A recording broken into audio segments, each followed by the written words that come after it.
अपना च पै जा गुरु प्यारी साध संगत। हुण जिउईए किवें जे बहुता तप नहीं हो सकता, साधुआं वर्गी विरती नहीं बना सकते, तो सहज रहो। उहदी एक छोटी जी साखी। सहज का मतलब है कि कोई छल कपट नहीं, कोई चतुराई नहीं, किसी नाल कोई वैर नहीं। रब ने जिहड़ा समा दिता है उहनूं सिमरन करके बिताओ, चंगे कर्म करके बिताओ। माँ प्यो घरे बैठे ने, रज के सेवा करो। जिहदे कोले बच्चे ने, बच्चों की लालना पालना गुरमत अनुसार करो, सिमरन करते हुए करो। और सरल रहन का फायदा की है जी? बस वो एक छोटी जी साखी सुन लेना। 5 मिनट का समा हो रहा है। साहिब श्री गुरु गोबिंद सिंह जी महाराज का समा सी, दशमेश पिता का। तो दुनिया पौंडा साहब की धरती ते आ रही है, लोग दर्शन कर रहे हैं। तो उत्थे नेड़े एक झोंपड़ी विच ना एक गरीबड़ा जा बंदा रहिंदा है, जिसका नाम सी हरी राम। तो उस हरी राम के मन विच जिग्यासा उठदी है, मन विच संकल्प इच्छावां उठदियां। काहदियां जी? कि कदे मैं भी गुरु दे दर्शन करा। कैसे गुरु दे दर्शन? वो गुरु के दर्शन परसी है, गुरु के जन्म मरण दुख जाए। झोंपड़ी च बैठा फिर सोचदा मना, तेरे अल्ले पल्ले कुछ है नहीं, तू गरीब बंदा है, जाके सतगुर नूं तू भेटा की देंगा? कहंदे ने गुरु कोले, माता पिता कोले ते मित्र कोले जदों बहुत समय बाद जाओ ना जी, कुछ ना कुछ लैके जाना चाहिए। ये मर्यादा है। तो उसने सोचा कि मैं सतगुर कोले जावांगा तो भेटा की लैके जावांगा, मेरे तो पल्ले ही कुछ नहीं। फिर उन्होंने एक दिन पता लग्या कि कुछ सतगुरां दे कोल दरबार लगते हैं, कवि दरबार लगते हैं। कवि लोग कवितावां गाउंदे ने, ढाडी वारां गाउंदे ने, बड़े लोग आके अनेक तरह की उत्थे आके कवितावां सुणाउंदे ने।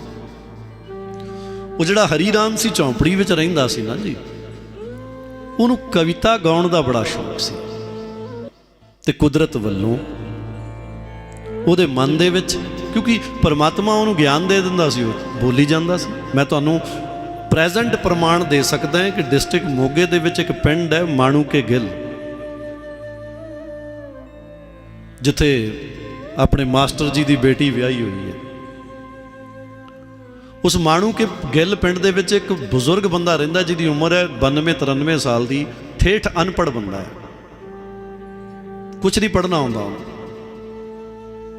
तो ऐसियां कवितावां लिखदा जी। वो कवितावां लिखण दा मतलब कवितावां वो बोलदा है तो उहदे बच्चे लिख दिंदे ने। हुण कवि बनया किवें सी? कोई साडे महापुरुषां कोले जलाल बड़े समय पहलां जदों जवान सी, कोई 18-20 साल की उहदी उम्र, ते आया संगत नाल।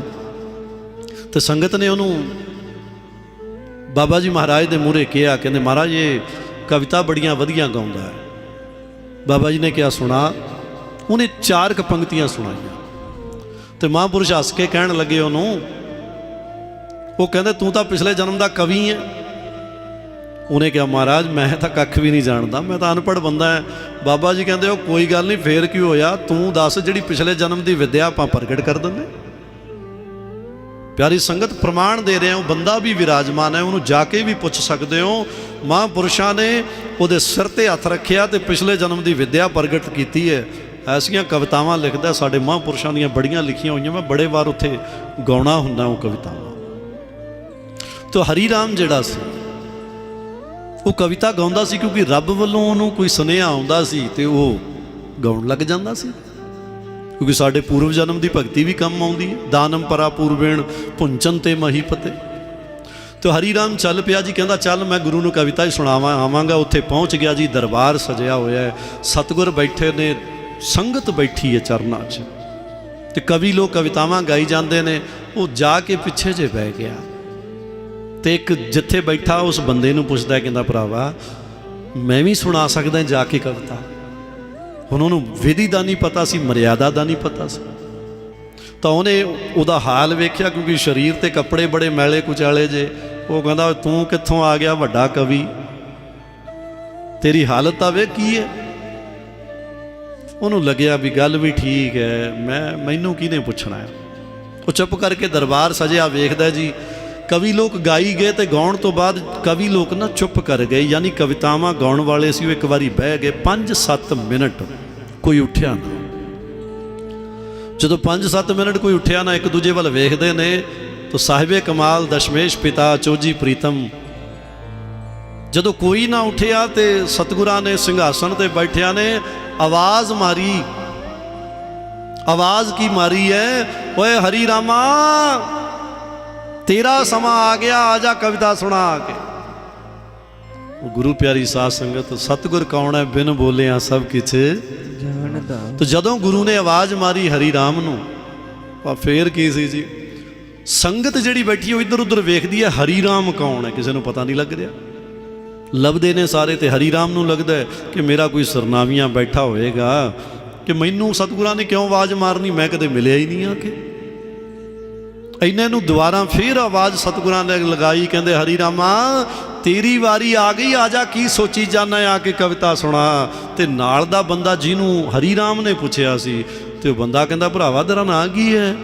ਕਹਿੰਦਾ ਯਾਰ ਮੇਰਾ ਨਾਂ ਹਰੀ ਰਾਮ ਆ। ਕਹਿੰਦਾ ਫਿਰ ਉੱਠਦਾ ਕਿਉਂ ਨਹੀਂ? ਤੈਨੂੰ ਸਤਿਗੁਰ ਆਵਾਜ਼ਾਂ ਮਾਰੀ ਜਾਂਦੇ ਨੇ। ਗੁਰੂ ਪਿਆਰੀ ਸਾਧ ਸੰਗਤ, ਜਦੋਂ ਉਹਨੇ ਸੁਣਿਆ ਹਰੀ ਰਾਮ ਉੱਠਿਆ, ਸੰਗਤ ਵੇਖਦੀ ਹੈ ਤੇ ਹਰੀ ਰਾਮ ਦਾ ਮਨ ਕੀ ਕਹਿੰਦਾ? ਆਵਾਜ਼ ਮਾਰ ਕੇ ਬੁਲਾਇਆ ਮੈਨੂੰ ਗੁਰਾਂ ਨੇ, ਤੇ ਸੁੱਤੇ ਮੇਰੇ ਭਾਗ ਜਾਗ ਗਏ।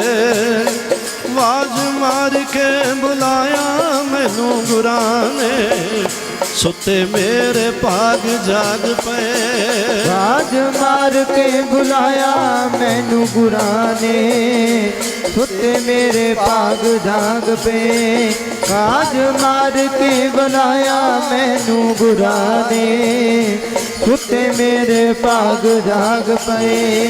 ਆਵਾਜ਼ ਮਾਰ ਕੇ ਬੁਲਾਇਆ ਮੈਨੂੰ ਗੁਰਾਂ ਨੇ, ਸੁੱਤੇ ਮੇਰੇ ਭਾਗ ਜਾਗ ਪਏ। ਆਵਾਜ਼ ਮਾਰ ਕੇ ਬੁਲਾਇਆ ਮੈਨੂੰ ਗੁਰਾਂ ਨੇ, ਸੁੱਤੇ ਮੇਰੇ ਭਾਗ ਜਾਗ ਪਏ। ਪਿਆਰਿਓ ਸੁੱਤੇ ਮੇਰੇ ਭਾਗ ਜਾਗ ਪਏ, ਪਿਆਰੇ ਜੀ ਸੁੱਤੇ ਮੇਰੇ ਭਾਗ ਜਾਗ ਪਏ। ਪਿਆਰਿਓ ਸੁੱਤੇ ਮੇਰੇ ਭਾਗ ਜਾਗ ਪਏ, ਪਿਆਰੇ ਜੀ ਸੁੱਤੇ ਮੇਰੇ ਭਾਗ ਜਾਗ ਪਏ। ਪਿਆਰਿਓ ਸੁੱਤੇ ਮੇਰੇ ਭਾਗ ਜਾਗ ਪਏ, ਪਿਆਰੇ ਜੀ ਸੁੱਤੇ ਮੇਰੇ ਭਾਗ ਜਾਗ ਪਏ। ਗੁਰੂ ਪਿਆਰੀ ਸਾਧ ਸੰਗਤ, ਜਦੋਂ ਸਤਿਗੁਰਾਂ ਨੇ ਬੁਲਾਇਆ ਉਹਨੂੰ, ਗਿਆ ਹਰੀ ਰਾਮ, ਹੱਥ ਜੋੜੇ ਮੱਥੇ ਟੇਕਦਾ ਹੈ, ਕਵਿਤਾਵਾਂ ਸੁਣਾਉਂਦਾ ਹੈ। ਸੁਣਾਉਂਦਾ ਸੁਣਾਉਂਦਾ ਵਿਰਾਗੀ ਹੋ ਗਿਆ, ਰੋਣ ਲੱਗ ਪਿਆ, ਚਰਨਾਂ 'ਚ ਡਿੱਗ ਪਿਆ। ਕਿਉਂਕਿ ਸਮੇਂ ਨੂੰ ਵੇਖਦੇ ਹੋਏ ਮੈਂ ਸਾਖੀ ਸੰਕੋਚ ਰਿਹਾ, ਚਰਨਾਂ 'ਚ ਡਿੱਗ ਪਿਆ, ਮੱਥੇ ਟੇਕਦਾ, ਸੱਚੇ ਪਾਤਸ਼ਾਹ ਹੁਣ ਗਾਇਆ ਨਹੀਂ ਜਾਂਦਾ। ਤਾਂ ਸਤਿਗੁਰ ਉਸ ਦੇ ਪਿਆਰ ਨੂੰ ਵੇਖ ਕੇ ਕਹਿੰਦੇ ਹਰੀ ਰਾਮਾ ਕੁਝ ਮੰਗ ਲੈ। ਹਰੀ ਰਾਮ ਕਹਿਣ ਲੱਗਿਆ, ਸੱਚੇ ਪਾਤਸ਼ਾਹ ਕੁਝ ਨਹੀਂ ਚਾਹੀਦਾ ਮੈਨੂੰ। ਸਤਿਗੁਰ ਕਹਿੰਦੇ ਸਾਡੇ ਦਰਬਾਰ ਦੇ ਵਿੱਚ ਇੱਥੇ ਸੋਨਾ ਚਾਂਦੀ ਹੀਰੇ ਮੋਤੀ ਅਸੀਂ ਬੜਾ ਕੁਝ ਵੰਡਦੇ ਹਾਂ, ਅੱਜ ਤੂੰ ਜੋ ਮੰਗੇ ਤੈਨੂੰ ਉਹ ਦੇ ਦਿਆਂਗੇ। ਹਰੀ ਰਾਮ ਕਹਿੰਦਾ, ਸੱਚੇ ਪਾਤਸ਼ਾਹ ਮੈਨੂੰ ਕੁਝ ਨਹੀਂ ਚਾਹੀਦਾ। ਸਤਿਗੁਰੂ ਕਹਿ ਰਹੇ ਨੇ, ਸੰਗਤ ਹਰੀ ਰਾਮ ਵੱਲ ਵੇਖਦੀ ਹੈ ਕਿ ਕੈਸਾ ਬੰਦਾ ਹੈ। ਗੁਰੂ ਆਪ ਕਹੀ ਜਾਂਦੇ ਨੇ ਇਹ ਕੁਝ ਹੱਥ ਹੀ ਨਹੀਂ ਵਧਾ ਰਿਹਾ, ਕੁਝ ਮੰਗ ਹੀ ਨਹੀਂ ਰਿਹਾ। ਕਈ ਲੋਕ ਜਾਣਦੇ ਸੀ ਵਿੱਚ ਬੈਠੇ, ਕਹਿੰਦੇ ਉਹ ਕਮਲਿਆ ਮੰਗ ਲੈ ਮੈਨੂੰ ਅਮੀਰੀ ਦੇ ਦਿਓ, ਮੰਗ ਲੈ ਮੇਰੀ ਗਰੀਬੀ ਕੱਟ ਦਿਓ। ਤੇ ਹਰੀ ਰਾਮ ਨੂੰ ਕਹਿੰਦੇ ਹਰੀ ਰਾਮਾ ਕੁਝ ਮੰਗ ਲੈ। ਹਰੀ ਰਾਮ ਨੇ ਹੱਥ ਜੋੜ ਕੇ ਕਿਹਾ, ਸੱਚੇ ਪਾਤਸ਼ਾਹ ਜੇ ਕੁਝ ਦੇਣ ਹੀ ਲੱਗੇ ਹੋ ਤੇ ਕਿਰਪਾ ਇੰਨੀ ਕੁ ਕਰ ਦਿਓ, ਇਸ ਹਰੀ ਰਾਮ ਨੂੰ, ਇਸ ਗਰੀਬ ਨੂੰ ਆਪਣੇ ਚਰਨਾਂ ਵਿੱਚ ਥਾਂ ਦੇ ਦਿਓ। ਗੁਰੂ ਪਿਆਰੀ ਸਾਧ ਸੰਗਤ, ਜਦੋਂ ਸਤਿਗੁਰਾਂ ਤੋਂ ਇਹ ਮੰਗ ਮੰਗੀ ਨਾ ਜੀ ਹਰੀ ਰਾਮ ਨੇ, ਤੇ ਸਾਹਿਬੇ ਕਮਾਲ ਦਸ਼ਮੇਸ਼ ਪਿਤਾ ਚੋਜੀ ਪ੍ਰੀਤਮ ਉਹ ਸਭਾ ਦੇ ਵਿੱਚ ਉੱਠ ਕੇ ਹਰੀ ਰਾਮ ਨੂੰ ਹਿੱਕ ਨਾਲ ਲਾਉਂਦੇ ਨੇ, ਤੇ ਹਿੱਕ ਨਾਲ ਲਾ ਕੇ ਕਿਹਾ, ਹਰੀ ਰਾਮਾ ਚਰਨਾਂ 'ਚ ਜੇ ਤੈਨੂੰ ਥਾਂ ਚਾਹੀਦੀ ਹੈ ਤਾਂ ਜਾ, ਤੈਨੂੰ ਥਾਂ ਚਰਨਾਂ ਵਿੱਚ ਵੀ ਦਿੱਤੀ। ਉਹ ਜਿਹੜੇ ਸਾਡੇ ਕਵੀ ਨੇ, ਜਾਂ ਤੈਨੂੰ ਕਵੀਆਂ ਵਿੱਚ ਵੀ ਥਾਂ ਦਿੱਤੀ। ਜਦੋਂ ਤੱਕ ਇਹ ਧਰਤੀ ਰਹੇਗੀ ਤੇ ਧਰਤੀ ਤੇ ਗੁਰ ਇਤਿਹਾਸ ਗਾਇਆ ਜਾਏਗਾ, ਜਦੋਂ ਸਾਡੀ ਗੱਲ ਚੱਲੇਗੀ ਉਦੋਂ ਤੇਰੀ ਵੀ ਗੱਲ ਚੱਲਿਆ। ਗੁਰੂ ਪਿਆਰੀ ਸਾਧ ਸੰਗਤ, ਮੈਂ ਸੱਚ ਕਹਿੰਦਾ ਕਿ ਆਪਾਂ ਨੂੰ ਸ਼ਰਨ ਵਿੱਚ ਰਹਿਣਾ ਆ ਗਿਆ ਨਾ ਤੇ ਗੱਲ ਬਣ ਜਾਏਗੀ। ਭਾਈ ਰੇ ਸਦਾ ਰਹੋ ਸ਼ਰਣਾਈ, ਆਪਣੀ ਨਦਰ ਕਰੇ ਪਤ ਰਾਖੈ, ਹਰ ਨਾਮੋਂ ਦੇ ਵਡਿਆਈ। ਬੜਾ ਕੁਝ ਦਿੱਤਾ ਹੈ ਦਾਤੇ ਨੇ। ਮੈਂ ਆਖਰੀ ਚੰਦ ਪੰਕਤੀਆਂ ਕਹਿ ਕੇ ਵਿਰਾਮ ਦੇਵਾਂ ਬਾਣੀ ਨੂੰ, ਕਿਉਂਕਿ ਸੂਈਆਂ ਭੱਜੀਆਂ ਜਾ ਰਹੀਆਂ ਸਮੇਂ ਦੀਆਂ, ਫੜੀਆਂ ਨਹੀਂ ਜਾਂਦੀਆਂ, ਮਜਬੂਰੀ ਹੈ।